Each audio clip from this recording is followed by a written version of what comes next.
होगा, लेकिन ये अभी भी उसको कैरी कर रहे हैं। हम कैरी नहीं कर रहे इस बात को। आरटीई आप प्लीज ट्राई टू अंडरस्टैंड कि क्लास 1 से आपको आरटीआई लागू है। क्लास 1 के क्लास 4 शुरू कर दीजिए। गांगुली से कोई रिलेशन नहीं मैडम, कोई रिलेशन नहीं है। एडमिशन की बेस क्या रहेगी फिर आप बताइए। मेरी बात बताइए। 4 साल का बच्चा प्री प्राइमरी अगर 4 साल लेते हैं, ठीक, अगर आप जो रूल चल रहा है 5 साल क्लास 1 में लेते हैं तो 6 साल का बच्चा जो हमें देना है आरटीई के हिसाब से, वो कौन सी क्लास आपके लिए क्लास 2 से दूंगी? क्यों क्लास 1 का बच्चे को आरटीई आप एडमिशन चेंज कर रहे हैं? नहीं होता ना सर, ये मेरा आप रूल नहीं है। कर रहे हैं, आप सही कह रहे हैं। इस बात में एक बात और आ रही है कि हमारी जो शिक्षा प्रणाली है और जो दिल्ली सरकार का शिक्षा विभाग है उसने अब ये सोचा है कि कैसे करके इसका समाधान किया जाए, और उनका कहना यह है कि हम नर्सरी के बच्चों, हम फ्रीशिप कोटा जो देने जा रहे हैं, जो बात 4 साल से लेके और 14 साल तक हो रही है, वो बात हम 4 साल की बजाय हम उसको 3 साल से दे सकते हैं, क्योंकि दिल्ली स्कूल के अंदर जो एंट्री लेवल है वो नर्सरी होगा और बच्चों को जो फ्रीशिप कोटा मिलेगा 25% वो नर्सरी से मिलेगा। हो सकता है दिल्ली सरकार इसको नर्सरी से गाइडलाइंस आने जा रही है, ये गाइडलाइंस आएंगे इसके अंदर सारी। ऑफकोर्स मैं इस बार कुछ नहीं बोलना चाहता हूँ, इसलिए नहीं बोलना चाहता क्योंकि मैं जानना चाहता हूँ कि आखिर एज को लेकर ये परेशानी है तो क्यों। लेकिन एक मुद्दा और है कि स्कूलों में 15% पहले से ही लागू था, यानी राइट टू एजुकेशन लागू होने का 25% बच्चों को फ्री एजुकेशन के लिए उससे पहले 15% पब्लिक स्कूलों में लागू था। जी ऐसा है कि नहीं? लेकिन अब वो 25 है या वो अब 40 हो गया, इसको भी लेकर एक प्रॉब्लम है और इसको लेकर भी पब्लिक स्कूल अपनी आवाज उठाते रहे। हम फिर लौटेंगे बच्चों के एडमिशन को लेकर, आज हम बात कर रहे हैं।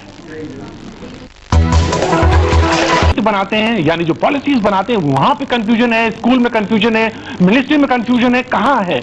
और यकीन मानिए, सच मानिए, ये बात सामने निकल के यही आ रही है कि कहीं ना कहीं कोई ना कोई बात जरूर है। अनका जी ने कहा कि अगर राइट टू एजुकेशन में जिसकी वजह से इस बार कुछ प्रॉब्लम आ रही है कि कहां से बच्चों को फॉर्मल एजुकेशन शुरू करनी है, अगर 6 से 14 है तो मुझे बताइए बच्चा कहां से एजुकेशन लेना शुरू करे? अनका जी ने यह बात कही कि 6 से 14 है।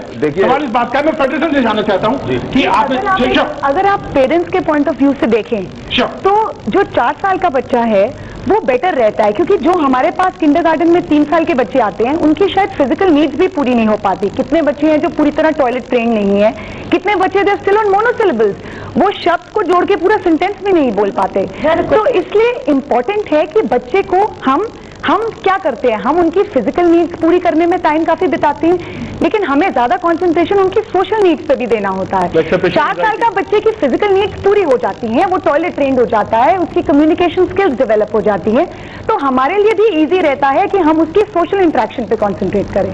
तो from the parents point of view definitely 4 years हैं, आप प्री स्कूल से हैं और आपने कहा कि हम बच्चे को एक तरह से ट्रेन करके वहां तक ले जाते हैं, तो 6 से 14 वाली जो बात है इसके लिए उन्होंने इस बात को बात बोली।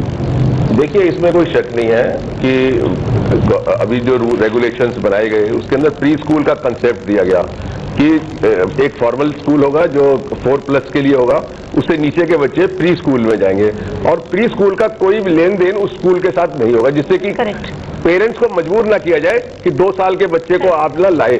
उसका रिजल्ट ये भी हो सकता है हिंदुस्तान में प्री स्कूल बंद ही हो जाए या बहुत थोड़े से रह जाए, क्योंकि आज बहुत कंपल्शन से आज पेरेंट्स को, क्योंकि कंपल्शन होती है कि 2 साल के स्कूल में भेजो, नहीं तो उसको स्कूल में एडमिशन नहीं मिलेगा। देखिए जब 4 साल एज ग्रुप था, जब 4 इयर्स एज ग्रुप था तो ऑटोमेटिकली हमारे पास 2.5 साल के क्लास बच्चे आते थे।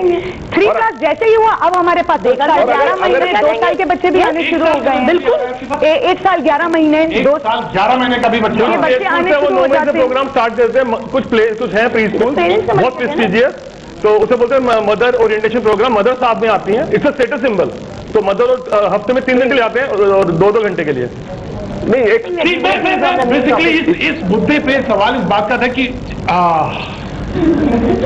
मुझे लग रहा था कि क्यों मैं बताऊं आपको, इस देश में लीडरशिप की कमी है। अगर डायरेक्ट कोई गाइडेंस पूरी हो ऊपर से तो कुछ हो ही नहीं सकता। आई थिंक आपको लगता है कि एजुकेशन मिनिस्टर एजुकेशन आज ये होना चाहिए था कि यहाँ पर एक एजुकेशन डिपार्टमेंट से एक आदमी बैठता होता तो हम उसको जवाब देते कि होता क्या है। एडमिशन लेने जाते हैं, प्रिंसिपल साहब कहते हैं जी इंस्पेक्टर साहब का बच्चे का एडमिशन का फोन आ गया, फिर उसे SHO का फोन आ गया, फिर पुलिस कमिश्नर का फोन आ गया, वो कहते हैं 40% तो गए खत्म हो गए। ये हालात है, आप क्या कर सकते हो? नहीं करेंगे। Height of corruption, height of crime and height of adulteration चल रही है इसके अंदर। हाइट ऑफ करप्शन इनका कहना है, लेकिन मैं अग्रवाल जी से जानना चाहूंगा, अग्रवाल साहब पिछले 10 साल से 12 साल से आप इसी मुद्दे पे हैं, ये कम हुई है या वैसे ही है? देखिए अभी तो वैसी ही है, लेकिन अवेयरनेस लोगों में बहुत बढ़ गई है, अब सवाल उठाने लगे हैं और इसका हल जरूर निकलेगा एक टाइम में। एक टाइम पे हल जरूर निकलेगा। कितने साल हो गए? यकीन मानो, यकीन सर नौजवान हल निकलेगा जी। मैं आपको बैठाना चाहूंगा। ये नौजवान, खड़े हो तुम जरा। ये नौजवान पूछता है कि हल कब निकलेगा। क्या उम्र है तुम्हारी? 18 साल है। मैं मानता हूं कि वो शादी तुम्हारी 27 या 28 साल तक तो हो ही जाएगी, है ना? और उसके बाद जरूर ये हाल। लेकिन नहीं, मैं इसको बहुत लाइटली नहीं लेता हूं कि आपको मैं बैठाना चाहूंगा, क्योंकि ये मुद्दा बेहद गंभीर है और हर बार मैं ये सोचता हूं कहीं ना कहीं ये हल की तरफ हम बढ़ेंगे, लेकिन मुझे नहीं लगता, क्योंकि इतना कंफ्यूजन है। और आज का भी मुद्दा यही है कि एडमिशन का कंफ्यूजन। हम एक बार फिर लौटेंगे और जानना चाहेंगे आखिर इस मुद्दे का हल है या यूं ही। आपका एक बार फिर स्वागत है और आज बात हो रही है नर्सरी एडमिशन को लेकर। ब्रेक पर जाने से पहले हमने कहा कि ये समस्या सॉल्व होगी या नहीं, क्योंकि जो गफलत बनी हुई है बच्चों के एज को लेकर, बच्चों के एडमिशन को लेकर, वो कंफ्यूजन कभी दूर होगा या नहीं। अशोक जी का कहना था कि वो जल्दी समस्या दूर होने के नजदीक हैं और ये जो कंफ्यूजन है धीरे धीरे कम होगा। लेकिन सवाल इस बात का है कि आखिर कब दूर होगा। लोगों ने कहा, ब्रेक में मुझसे बोला, ये समस्या दूर हो सकती है अगर पब्लिक स्कूल थोड़ा सा लालच कम करें। ये बात कहना था लोगों का, पेरेंट्स का कहना था। आपको लगता है कि ऐसा है? जी श्योर। ये जो कंफ्यूजन है इसके लिए हमें देखना पड़ेगा इसका डायरेक्ट फायदा किसको है। जितनी ज्यादा कंफ्यूजन होगी उतना ही ज्यादा ये जो पेरेंट्स को एक्सप्लॉयटेशन कर सकते हैं पब्लिक स्कूल। इसका मतलब सीधा है, और ये जो डिपार्टमेंट ऑफ एजुकेशन की तरफ से क्लियर गाइडलाइन नहीं आ रही है, इसका मतलब है कि वो भी इनडायरेक्टली इनको फायदा पहुंचाना चाहते हैं। आपका नाम जानना चाहूंगा। मेरा नाम IS गंभीर है। गंभीर साहब, इनका कहना है कि मैं तो एडमिशन लेने को तैयार हूं, प्रोसेस शुरू करने को तैयार हूं। 6 से 14 का जो कंफ्यूजन है वो हमारा नहीं आ रहा। मैं तो राइट टू एजुकेशन के अंदर हर बच्चे को फॉर्मल एजुकेशन देने को तैयार है, लेकिन ये गाइडलाइंस ना आने की वजह से रिस्ट्रिक्शंस मेरे ऊपर हैं। गाइडलाइंस ना आने की वजह से पेरेंट्स को ये जो प्रेशर के अंदर कौन रख सकता है? स्कूल रख सकते हैं। वो जो भी अपनी बात ये इनडायरेक्टली मनवाना चाह रहे हैं पेरेंट्स से, वो पेरेंट्स को ये माननी पड़ेगी, बेशक वो ऑन द टेबल हो या अंडर द टेबल हो। ओह, यानी अंडर द टेबल हो या सामने आमने सामने बात हो। मैं आपसे आता हूँ गंभीर साहब। जी एक्चुअली ये कह रहे हैं कि फॉर्म स्टार्ट नहीं है, बट मैंने खुद 3 स्कूल के फॉर्म में खुद डिपॉजिट कर चुकी हूँ and they are demanding 90,000 for the whole year. नहीं,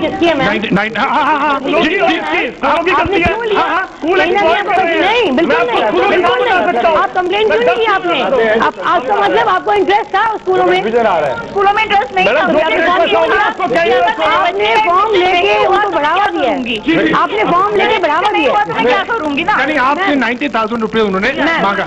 आपने 90,000 उन्होंने मुझसे डिमांड करे। प्रतीक जी, मैं बताना चाहूंगा कि ऐसा है, पहला कंफ्यूजन जो पेरेंट्स में हो रहा है, प्लीज मैं आपको बता देना चाहता हूं कि एक बड़ा अच्छा रिश्ता होता है एक स्कूल का और एक पेरेंट्स का। वो सुंदर रिश्ते को हम कैसे बनाए रख सकते हैं, कंफ्यूजन नहीं आना चाहिए। अभी बात आई सामने से कि 40% जो रिजर्वेशन होगा फ्रीशिप कोटे के लिए, गलत है। जो 25% कोटा बनाया राइट टू एजुकेशन एक्ट में 2009 में 25% ही रहेगा। जो 25% कोटा हम पहले से दे रहे थे वो इसमें मर्ज होकर 40 नहीं बनेगा। उसी 25% में 15% को काउंट होगा। पहले अपनी प्लीज इसको हटा दें आप दिमाग से, कल कंफ्यूजन होगा। कुछ गलत लोग गलत बातें पैदा करेंगे, आमने सामने भड़काएंगे, झगड़े की स्थिति पैदा होगी। दूसरी बात, जहां तक बात इस क्राइटेरिया की है, आप घबराइए नहीं। पिछले 2 सालों से जितने दाखिले हो रहे हैं वो 15 दिसंबर से ही हो रहे हैं, इस बार भी 15 दिसंबर से होगा।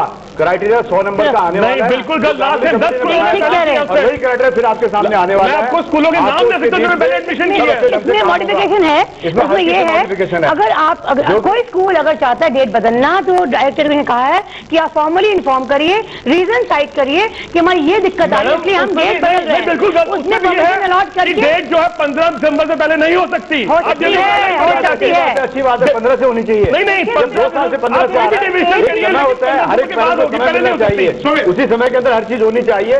पेरेंट जनवरी के महीने में भटक रहा है, दिसंबर से जा रहा है, नवंबर से जा रहा है, क्यों नहीं फिक्स डेट रखी जाए, पेरेंट को हर एक को समय मिले, पेरेंट को मालूम हो कि एक समय निश्चित समय के अंदर कोई काम होना है, अच्छी बात है, एक फिक्स समय के अंदर होना चाहिए काम, और हो रहा है। कंफ्यूजन सिर्फ एज की ही नहीं है, कंफ्यूजन जो क्राइटेरिया है उसकी भी बहुत बड़ी कंफ्यूजन है, क्योंकि कुछ स्कूल सिबलिंग को देते हैं, कुछ स्कूल एलुमनाई को प्रेफर करते हैं, कुछ school non smoking single parents को देते हैं। 4 दिन पहले स्टेटमेंट आती है कि क्राइटेरिया नेबरहुड फॉलो करेंगे, सिबलिंग फॉलो करेंगे।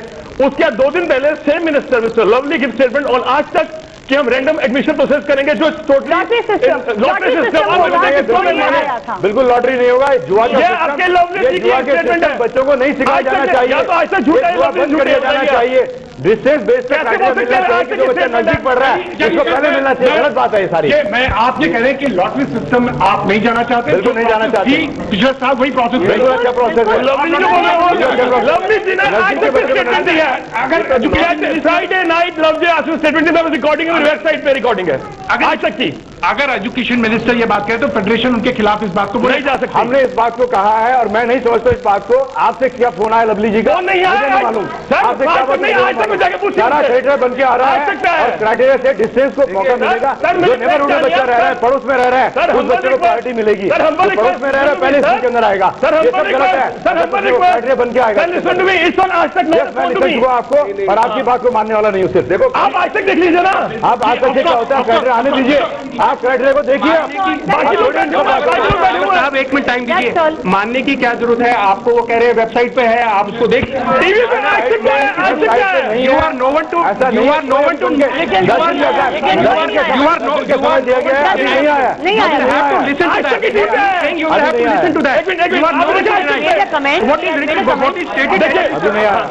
देखिए वो बता रहे उन्होंने आज तक भी देखा है।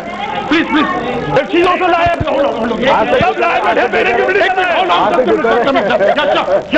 ये फेडरेशन के जो सेक्रेटरी है वो कह रहे हैं कि हम डिस्टेंस भी है क्राइटेरिया को मानते हैं कि जितना स्कूल के नजदीक होगा हम उसको प्रेफरेंस देंगे। होता उसका उल्टा है। क्यों? क्योंकि इनको ज्यादा चार्ज है, ट्रांसपोर्टेशन फीस जो चार्ज करते हैं बच्चों से, इनको फायदा उसमें है कि बच्चा ट्रांसपोर्टेशन को ये अवेल करे फैसिलिटी को। जितना कैसे 20-20 किलोमीटर दूर से बच्चे स्कूल में आ जाते हैं। जी और ये बात समझ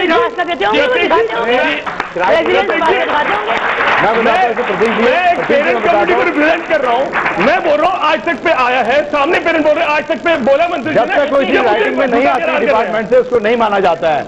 हमेशा स्टैम्प ऑनरेबल हाईकोर्ट की स्टैम्प लगी, उसके बाद डायरेक्टर ने दिया, फिर रिटर्न में आएगा, राइटिंग में आएगा। जब तक कोई चीज राइटिंग में नहीं आती है, नोटिफिकेशन नहीं होता है, इसको नहीं जाने वाला। हम नहीं चाहते, हम क्राइटेरिया से चाहते हैं, क्राइटेरिया से चाहते हैं। हर एक स्कूल का अपना क्राइटेरिया है, कोई सिबलिंग को दे रहा है, कोई एलुमनाई दे रहा है, कोई सिस्टम में डाल रहे हैं, तो देन कुछ कॉमन प्लेटफॉर्म होना चाहिए ताकि पेरेंट्स कंफ्यूज ना हो। जी और ये जो कंफ्यूजन है, जो डिस्टेंस की बात है, जो पॉइंट सिस्टम की बात थी, और मुझे अच्छी तरह से याद है गांगुली कमेटी रिपोर्ट में बहुत सारी चीजों के बाद जब हुआ एडमिशन तो बहुत सारे सवाल नेक्स्ट ईयर हुए और बहुत सारे लोग कॉमन प्लेटफॉर्म पे बात आई थी। वक्त छोटे से ब्रेक